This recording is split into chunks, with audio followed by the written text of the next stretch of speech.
Vamos a dar inicio a la presentación.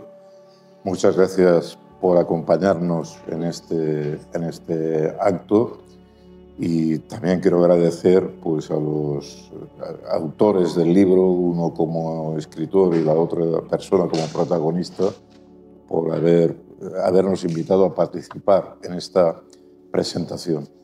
Uno cuando está en una librería como esta, ¿no?, llena de material bibliográfico, pues bueno, puede tener la sensación que un libro más, un texto más.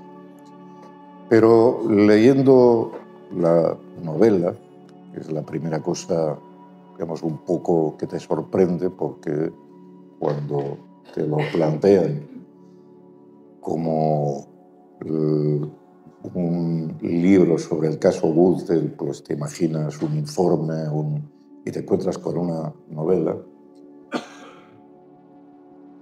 se da cuenta de que esta novela difiere mucho de los materiales que podéis encontrar por aquí dentro, hechos con inteligencia artificial, con una intención de literatura de evasión, para que cuando nos aburrimos o cuando no sabemos qué hacer con nuestro tiempo,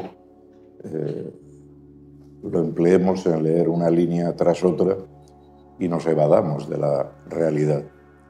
Pero leyendo este texto, en que pues se ha hecho un esfuerzo por dar una presentación que engancha, uno se da cuenta que se encuentra ante un tipo de novela que le recuerda pues el Moby Dick de Deville o el Tiempos difíciles de Dickens o La madre de Gorky, porque lo que está haciendo es contarnos una realidad cotidiana que no nos gusta ver. Ya se sabe que hay pescadores, pero solo cuando lees Moby Dick entiendes lo que es la lucha de los pescadores por sobrevivir, la dificultad de la vida en la mar. Ya sabían que habían barrios de trabajadores industriales en Rusia, pero cuando lees La madre te das cuenta de las condiciones en que vivían, de la desesperanza, de las dificultades, que se escondía a la sociedad que procuraba no pensar en ello. Y cuando uno lee este texto, se da cuenta que está destapando una parte de lo que nos envuelve cotidianamente, en la que procuramos no pensar demasiado ni informarnos demasiado. Tenemos por una parte una sociedad que se nos dice que funciona, en que se nos consulta cada 4 años y se nos responsabiliza de los resultados de esas consultas, pero luego, en la vida cotidiana, los mecanismos de decisión son otros. Y lo que nos encontramos es que por debajo de las formalidades, lo que existe es una coacción permanente por aquellos que tienen el poder sobre gentes que muchas veces no están preparados para enfrentarlo. Gentes que no son ni muy buenos ni muy malos, son gentes normales, que se encuentran bajo presión y algunos ceden, muchos, porque tienen un salario que perder, una familia que mantener. Y de tanto en tanto hay alguien que planta cara, se cabrea, se enfrenta, destapa y se le castiga brutalmente. Y se le castiga a escondidas, de manera discreta, pero contundente. Hay que evitar el escándalo, pero todos aquellos que rodean ese ambiente, que se enteren que si van por la denuncia van a salir trasquilados. Van a perder su trabajo, van a ser atacados en las redes sociales con noticias, con informaciones falsas, inventadas, que buscan desacreditar la persona. Van a buscar la destrucción moral de esas personas y van a sembrar ese mundo paralelo en que ya se sabe cómo van las cosas.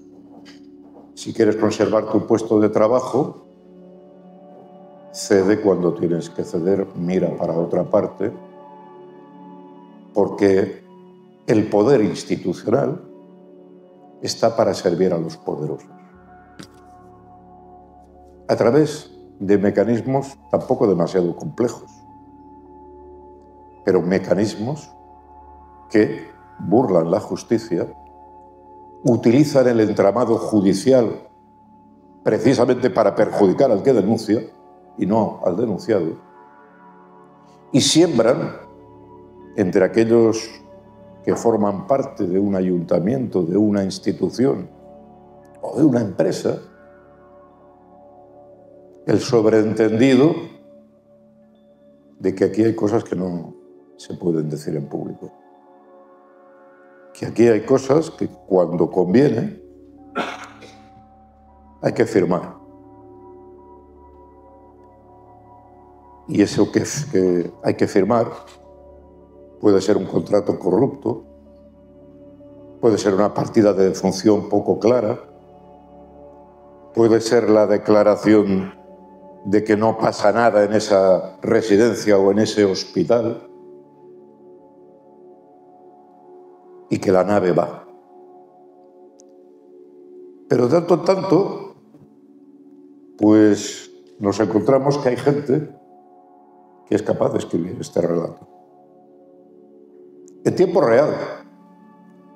Yo no sé si cuando Gorky escribió La Madre, en medio de una represión brutal del movimiento de los trabajadores industriales en Rusia, era consciente de que algún día eso serviría para que las generaciones futuras entendieran de dónde venían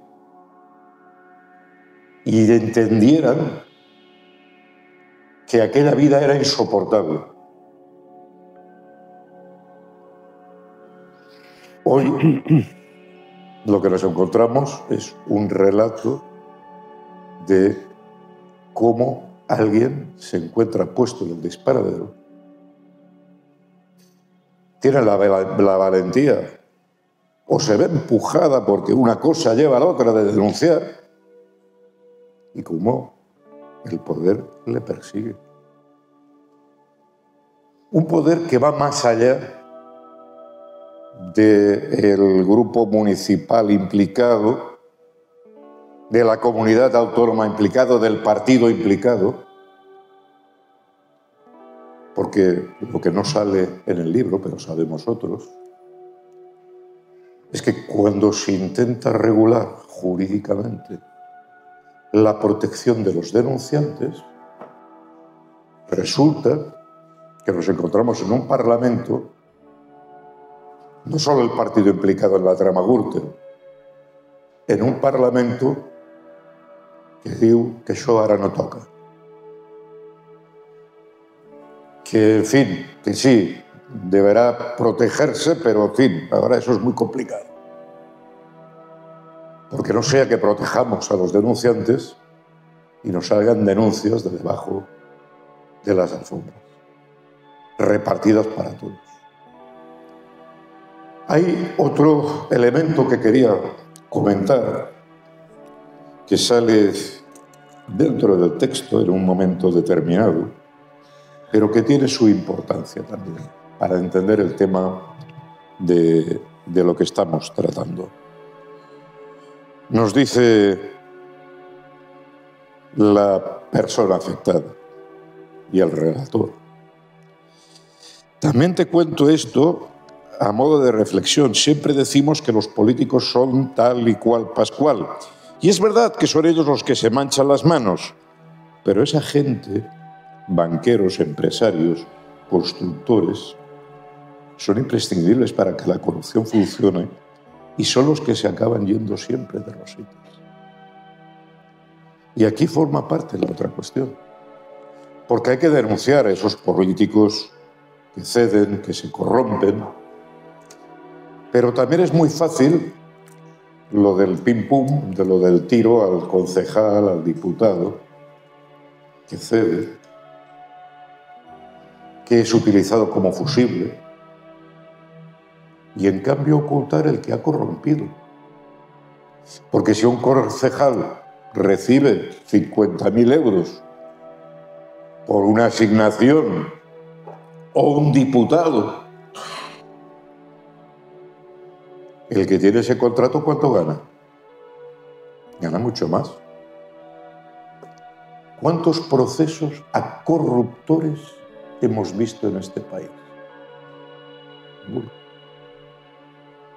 Es decir, lo que tenemos aquí son los payasos, las marionetas, que además esto se puede utilizar en esta filosofía que tenemos de las instituciones, de que los políticos están para quemarse. Es algo bastante sorprendente. Digo yo que si un político cumple con lo que promete, sirve a la gente, resuelve problemas, lo normal es que tome prestigio, ¿no? Pero ya se da por entendido que esto de la política tiene vida corta, que hay que robar pronto, porque tarde o temprano te acabarán enganchando y, por tanto, pasada la temporada, retírate y que venga otro. Hay que renovar el partido, hay que renovar. Lo que no cambia es el que corrompe, el que utiliza la vida institucional sabiendo que poniendo dinero, que controlando los medios de comunicación, que puedan abrirle la tumba a un político o crearle la campaña, se puede conseguir muchas cosas, no solo en España. Hoy estamos viendo como en muchos países, en todo Occidente casi, podríamos decir, esos poderosos utilizan a ese grupo de gente que está en las instituciones como lampistas para defender sus intereses. Y cuando ya han servido, cuando ya han conseguido la partida de gasto, cuando ya han conseguido la recalificación o el contrato, entonces le hacemos la campaña en la prensa, que venga otro y ahora vamos a renovar y a empezar otra vez. Esto es algo insostenible. Y esto, los que estamos en los movimientos sociales, estamos convencidos que va a acabar reventando. Pero va a acabar reventando si nos ponemos en pie, si denunciamos, nos organizamos. Y va a acabar reventando, entre otras cosas, porque hay gente que empieza a denunciarlo. Y que deja testimonio negro sobre blanco. No sé lo que se difundirá este libro, pero yo creo que dentro de mucho tiempo se seguirá hablando de él. Fijaros cómo a principios del siglo XXI funcionaban las instituciones. Alguien habrá dejado testimonio de, por debajo de la hojarasca, cómo funcionaba el poder real y cómo sufría la gente.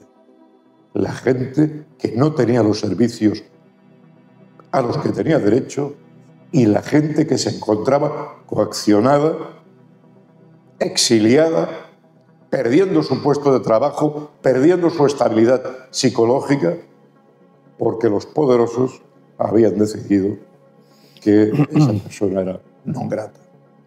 Y voy a dejarlo aquí, Toni, que ya me he alargado demasiado.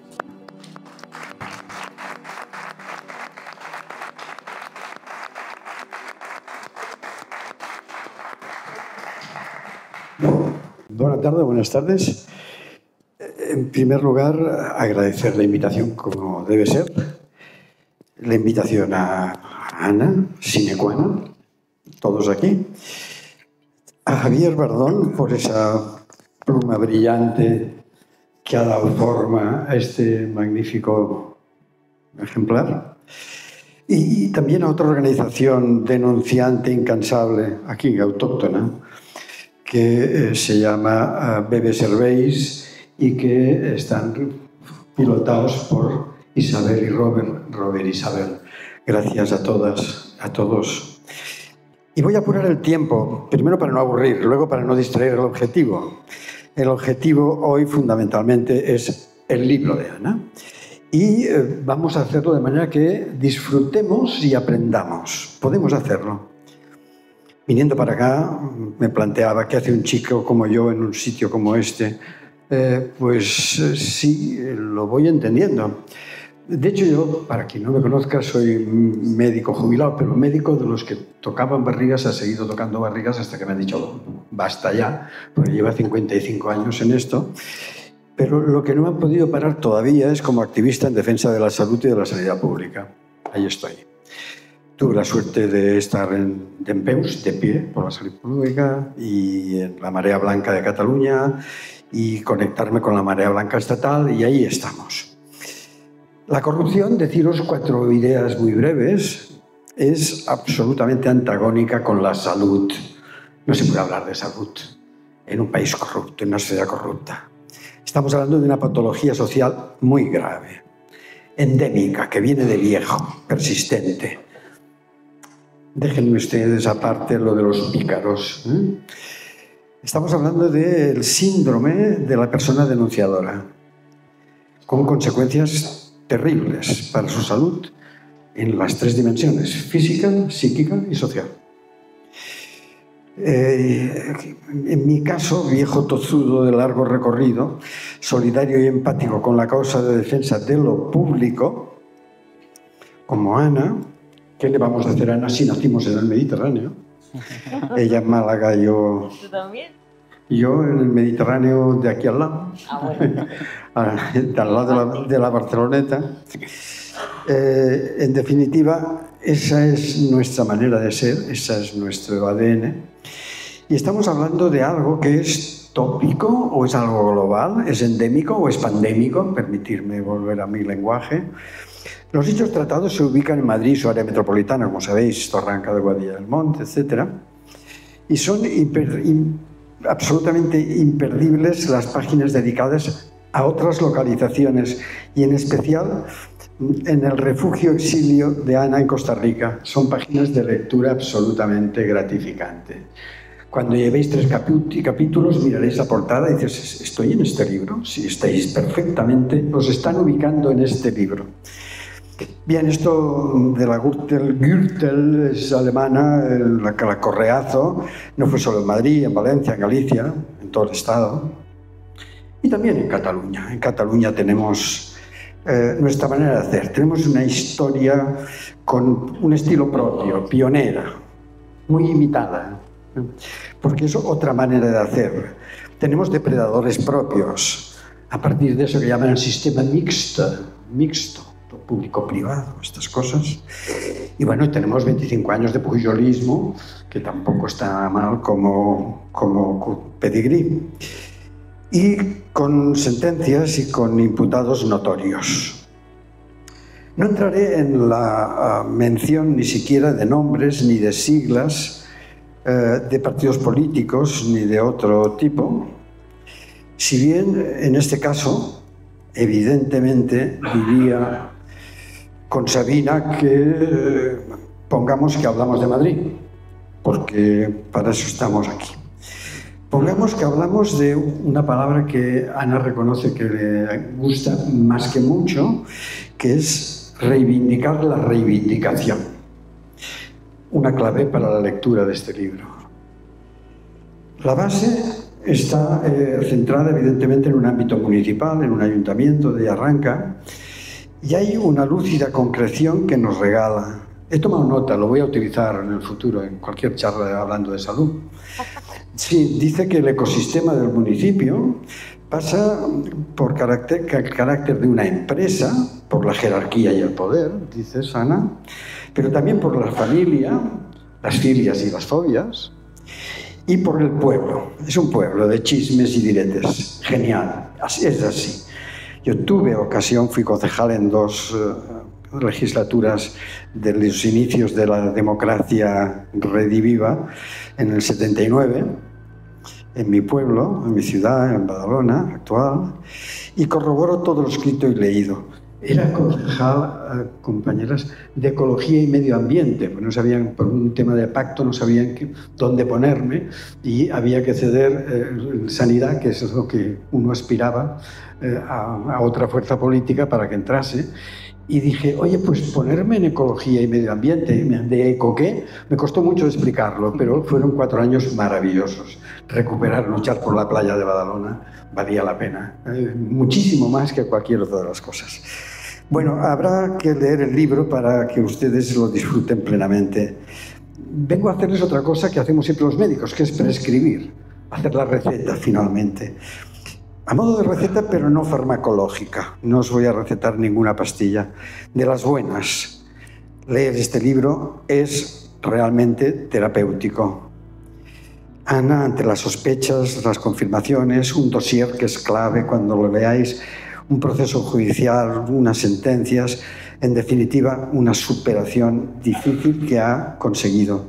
Y en todo este periplo, en un constante acoso, presión, amenaza, degradación, ataque despiadado, brutal, brutal. 324 páginas. Se os pasarán voladas, porque son muy fáciles de leer. Seguro que ahí Jaime tiene mucho que ver. Y acabo.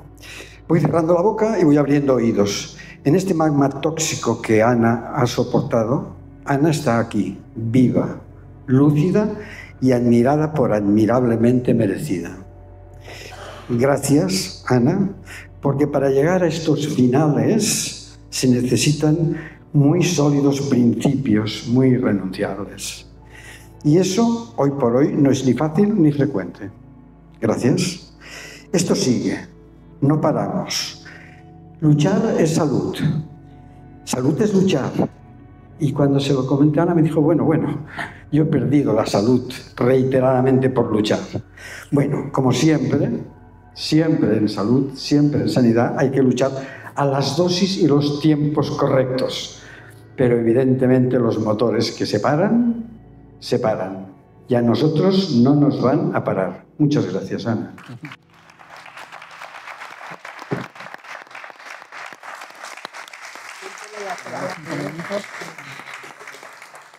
Gracias a todos y a todas por venir, por estar aquí con nosotros. La verdad es que me siento un poco abrumado entre tanto activista espectacular que me han colocado, que me hace un poco pequeño, pero bueno. Yo quería ser activista a mi modo, porque yo lo que quería contar era una historia. Bueno, nos han preguntado muchas veces que cómo nos conocimos. A mí la política me interesa desde pequeño, porque en mi familia había políticos, ¿no? Tengo un tío que fue concejal en Ponferrada, y no hay que hacer nada para que te corrompan. A mi tío simplemente le dijeron, no tienes que hacer nada, pagamos $500.000 de pesetas de aquel entonces para que no vengas al pleno. O sea, no tenías que ni siquiera hacer nada. Con no ir ya era suficiente, que ahí perdías un voto y entonces podía aprobar la moción que fuera.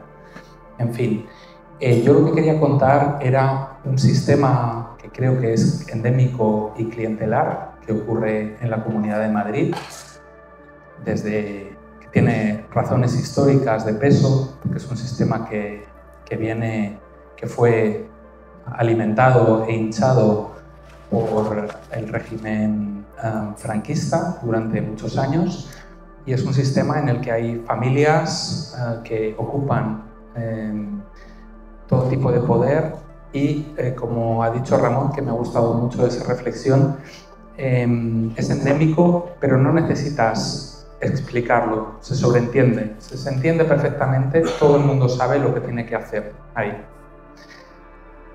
Yo empecé con otro libro. Yo empecé con una historia. Yo trabajé en una empresa aquí con un amigo, y en esa empresa trabajé con con una persona que era cuñado de Esperanza Aguirre, que claro, alucinábamos con él porque la familia de Esperanza Aguirre, su marido, tiene 7 grandezas de España. Este hombre fue a la boda de Felipe VI.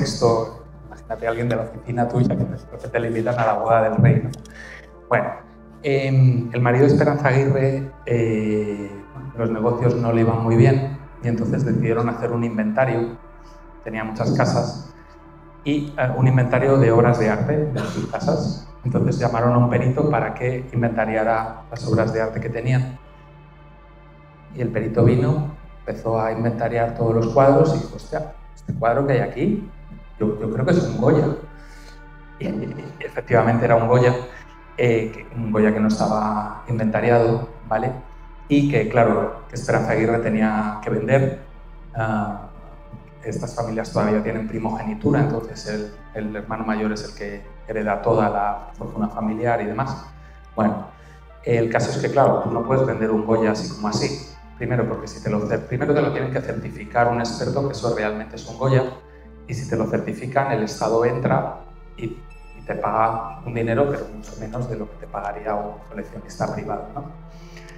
Entonces tenían que vender un Goya como si fuera Goya, pero sin tener la certificación de Goya. ¿A quién se lo vendieron? Bueno, a Villarmir. Villarmir compró el Goya sin ser Goya.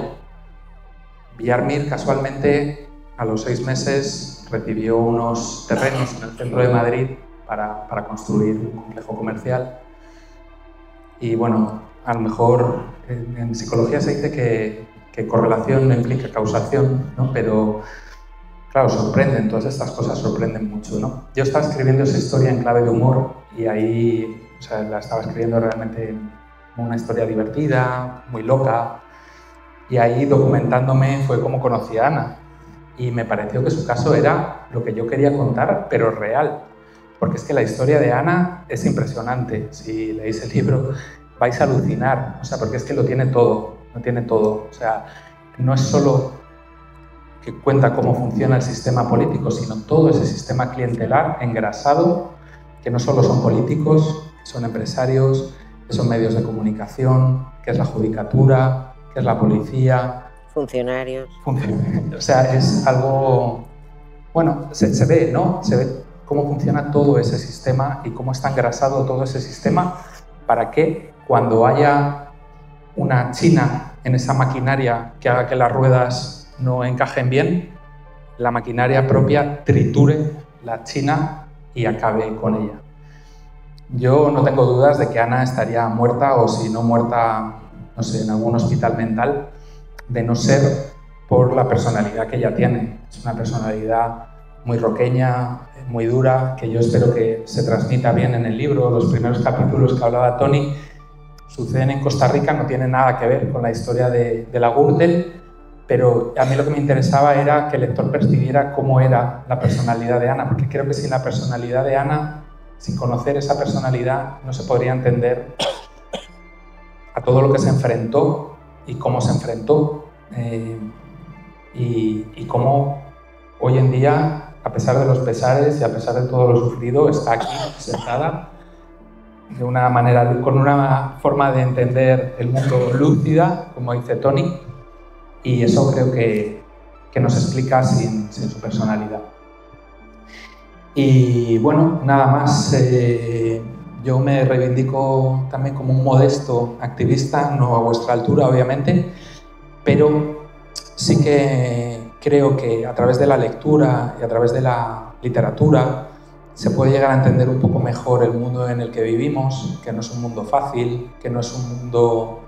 Es un mundo que nos intenta tapar con escaparates, con redes sociales en las que todo el mundo muestra el lado amable de la vida, pero hay un lado también que no es nada amable, que conviene entender también, porque un día nos puede afectar a nosotros. Y bueno, esa era un poco mi interés y mi motivación por escribir esta historia. Y le voy a pasar la palabra a Ana. Nada más, gracias.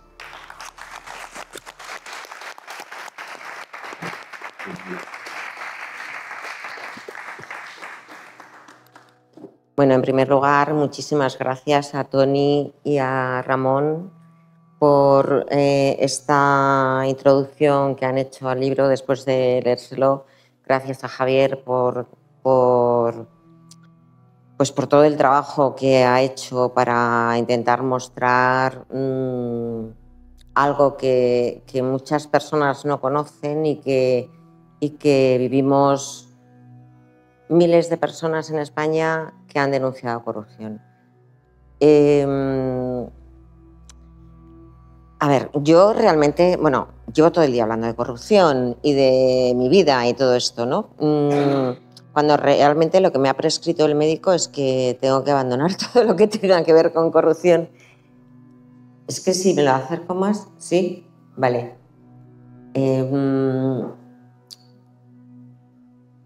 Entonces, bueno, a mí todo el mundo me habla de que soy una crack, una personalidad diferente. Yo me considero una persona muy normal. Creo que sí he aguantado, pues no sé si es por mi personalidad.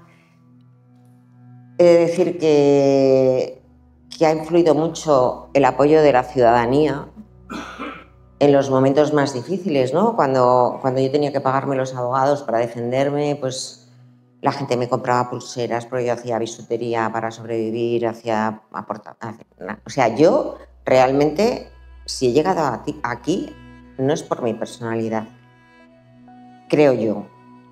Creo que es por todas las pastillas que me mandó el médico y porque tenía el apoyo real de ciudadanos de a pie que sin conocerme de nada estaban hasta el gorro como yo y como otras muchas personas y que aportaron su granito de arena para que yo pudiera respirar en los momentos más difíciles, ¿no? Es verdad que esta lucha es en general muy en solitario, porque es verdad que como pierdes todo tu entorno económico, laboral, social, es un acorralamiento por parte de los medios de comunicación que te intentan descalificar, que hasta tus padres te preguntan, oye, ¿pero esto es verdad? Y tú dices, bueno, si mis padres se plantean si esto es verdad, ¿qué pensará la gente de mí? Menos mal que es verdad que llega un momento en el que, a ver, a mí esto también me ha enseñado mucho, ¿no? Que me ha hecho sufrir y todavía me hace sufrir, pero, por ejemplo, una de las cosas que me ha aportado ha sido, que me importa un pimiento lo que la gente opine de mí. Eso es la mayor liberación que hay, porque yo al principio sufría lo que no está escrito. Me están diciendo que soy una ladrona, y yo que encima me he jugado mi puesto de trabajo. Bueno, llega un momento en que ya te importa 3 cominos, ¿no? Y por otro lado, es verdad que muchas veces en medio de tanta dificultad tú dices, a ver, yo algo he hecho mal y yo tengo muy claro que he cometido muchos errores en todo este proceso. O sea, y cuando hablo de todo este proceso me refiero a que no solo fue denunciar, sino convertirme en activista anticorrupción para conseguir una directiva de la Unión Europea que protegiera a otros denunciantes de corrupción, al igual que han hecho otros compañeros que veo denunciantes por aquí, y transponer esa directiva a la legislación española. Pero sí que es verdad que esta legislación no es suficiente y el proceso que yo llevo, al ser tan largo, es verdad que tiene un desgaste para mí importante y con este libro ha coincidido casualmente que cierro este ciclo por prescripción médica. O sea, me han dicho, se ha acabado el tema corrupción, porque además yo ahora tengo, mi empresa es un despacho de abogados que defiende a denunciantes de corrupción. Entonces yo en enero me puse bastante enferma y empecé a desarrollar una serie de enfermedades autoinmunes y parece ser que todo es motivo de tanta lucha, tanto luchar. En vez de estar sobreviviendo, yo debería estar viviendo, ¿no? Y disfrutando de la vida, que todavía me queda un poco, creo. Y lo que quería decir es que con este cierre, aunque es verdad que ha coincidido con el libro y me paso todo el día haciendo todo lo contrario que me ha dicho el médico, que es hablando de medidas anticorrupción, también lo que mejor me llevo son a estas personas maravillosas que no habría conocido, que piensan como yo. No es que sean maravillosas porque piensen como yo, sino que cuando uno vive esa crueldad, esa maldad, conoce esa trastienda, ese trasfondo que hay detrás de lo que tú consideras que es normal y es abismal, espantoso, horroroso, inimaginable, porque tú dices, esto parece una película de ciencia ficción, ¿no? O sea, hasta el punto de que yo siempre pongo el ejemplo que a mí me dijo una vez una persona de asuntos internos, me dijo, Ana, es que tú has llegado a conocer lo que solo llegamos a conocer un 6% de la población de cómo funciona el mundo en el que vivimos, ¿no? Y yo dije, casi hubiera preferido no conocerlo, porque es horroroso. El grado de manipulación, bueno, no vamos a entrar en ese tema porque ya lo conocéis todos y sería dar muchos detalles. Pero la parte positiva es que, bueno, los que lleváis a mi lado mucho tiempo, conocéis a Marianne, la Guaja, que es como mi hermana. Y como ella, pues están Robert, María José, Albert y muchas personas, de verdad que es que no es porque sean menos importantes y que no están hoy aquí, que estas personas han sido mi soporte, o sea, pero más que mi familia. Unas porque tenían los mismos valores que yo y otras simplemente porque son buenas personas. Y yo he estado tan acostumbrada durante los últimos años de mi vida a ver a malas personas y me acuerdo una vez que me hicieron un reportaje, Joan Sistiaga hizo un reportaje sobre la maldad, qué opinión tenía yo de los malos, ¿no? Y yo le contaba, digo, bueno, pues yo de pequeña pensaba que los malos eran pues los violadores, los que están en la cárcel, los que, ¿no? Los ladrones, todo eso. Y me he dado cuenta que los malos son más malos de lo que yo pensaba y que están más cerca de nosotros de lo que yo me imaginaba. O sea, codo con codo y encima nos gobiernan algunos. O sea, entonces, vivir eso es como un shock y como decir, bueno, ya no puedo vivir en la inopia, ¿no? Porque ya he conocido esto. Y bueno, sí es verdad que estoy muy cansada mentalmente, emocionalmente y necesito alejarme de esto para trabajar me dijo el médico, te voy a prescribir una cosa y es que tienes que cambiar de trabajo. Digo, vale, ¿y dónde está la receta?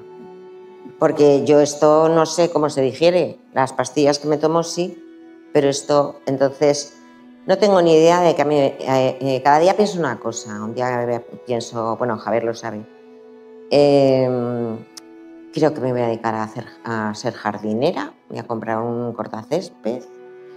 Otros días pienso, no, mejor voy a vender hamburguesas en una food truck y voy a ir de festival en festival. Otro día pienso hacer tartas, porque me enseñé, bueno, porque le han hecho una tarta espectacular, bueno, ya colgaremos fotos.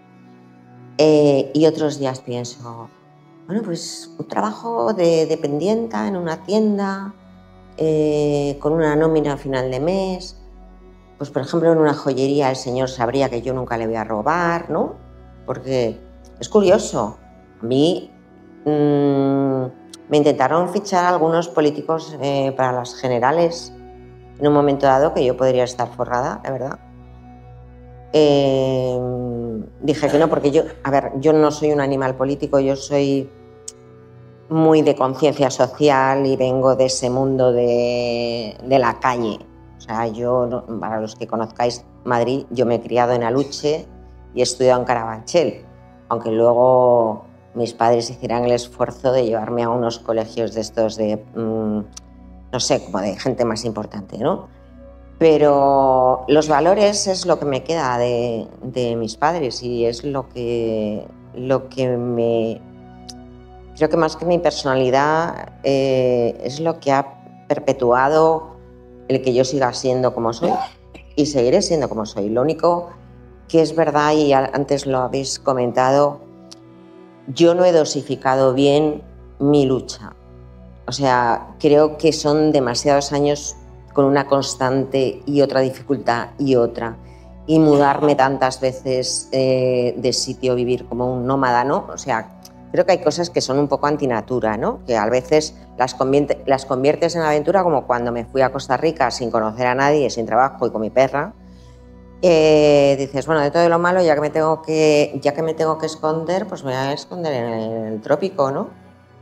Total, hace buen clima, me encanta la vegetación, el mar, los animales. Pues bueno, pues allí ya algo saldrá, ¿no?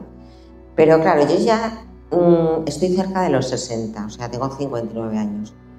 Y estoy como un poquito hasta el gorro, por no decir además otra cosa, porque hoy llevo todo el día haciendo eso, lo contrario de hablar de anticorrupción, porque ha coincidido con que ha salido el libro, entonces hay que promocionar el libro, que además nosotros queremos que llegue a ser película o serie.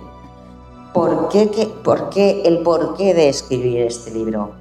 Obviamente para mí no era una necesidad terapéutica. Yo para eso ya me fui o sea, ya pagué terapia en su momento, ¿no? Pero creo que sí que era importante contar lo que, en este caso, vale, está basado en mi historia, en mi vida, que ha sido mediática porque la Gürtel ha sido mediática, pero sobre todo porque para mí lo que me encantaría es que la gente conociera una problemática que no se ve y que viven miles de personas en nuestro país, que son las personas que denuncian corrupción. Y esas personas son las que consiguen recuperar, cuando hablan del dinero, que devuelvan lo robado. Señores, pues gracias a los denunciantes de corrupción se devuelve mucho dinero a las arcas del Estado. Y hay mucha gente que, aunque se ha librado de la cárcel, porque como dice Javier, los primeros espadas no son los que están en prisión, están a lo mejor como decía hoy, los subalternos o los tenientes, ¿no? Y es verdad. Pero bueno, yo creo que es es un esfuerzo y un paso importante que nosotros, y hablo por la mayoría, no queremos, o sea, no nos resuelve la vida, aunque se agradece el tema de los premios, los reconocimientos. O sea, quiero decir, no es que no lo valore, ¿no? A mí que me llamen valiente, heroína, no sé qué, todo eso, a mí no me gusta, pero porque no me siento así, ¿no? Aunque a veces cuando oigo hablar de mí digo, pobre chica, lo que ha tenido que vivir, ¿no? Pero lo que quiero decir es que es muy importante, ojalá, que podamos visibilizar la labor tan importante que hacen los denunciantes de corrupción, porque además, no sé si lo sabéis, pero la mayoría de los casos de corrupción son descubiertos no por la Fiscalía Anticorrupción, sino por la labor que hacen los denunciantes, que luego la Fiscalía obviamente hace su trabajo, igual que lo hace la Policía Judicial, etc.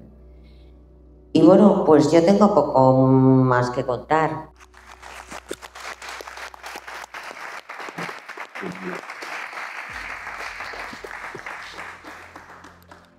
En ese sentido, abundando en lo que tú estás diciendo, Ana, a mí me alucina porque hay docenas, cientos de denunciantes de corrupción, como ella dice, miles, que muchos de ellos están en pueblos pequeños, en instituciones pequeñas, en hospitales. Yo tengo un caso de una conocida en un hospital, ¿no?, que vio corrupción, y todos acaban mal.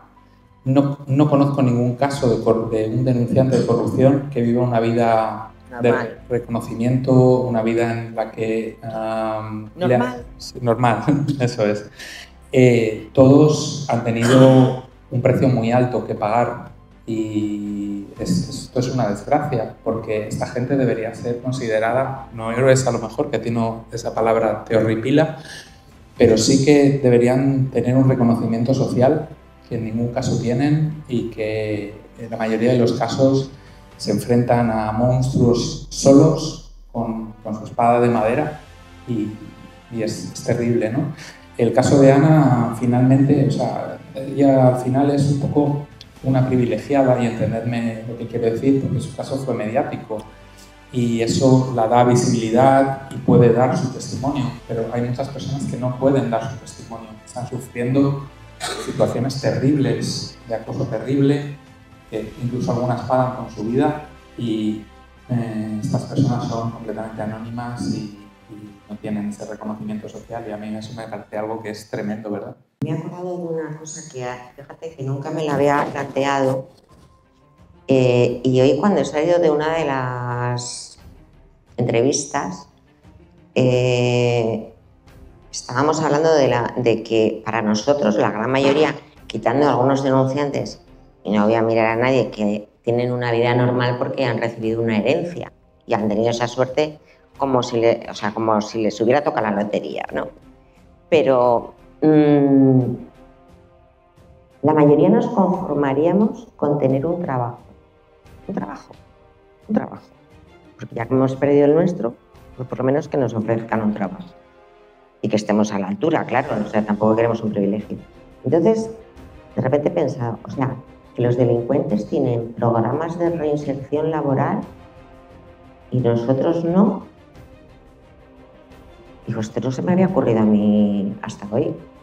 Así que, bueno, aunque yo voy a dejar el activismo, pero quiero, o sea, ya me encargaré de transmitir esta idea porque creo que hay que fomentarla, por lo menos ya que no va a haber resarcimiento ni reparación del daño ni nada de eso, porque ya lo sabemos todos.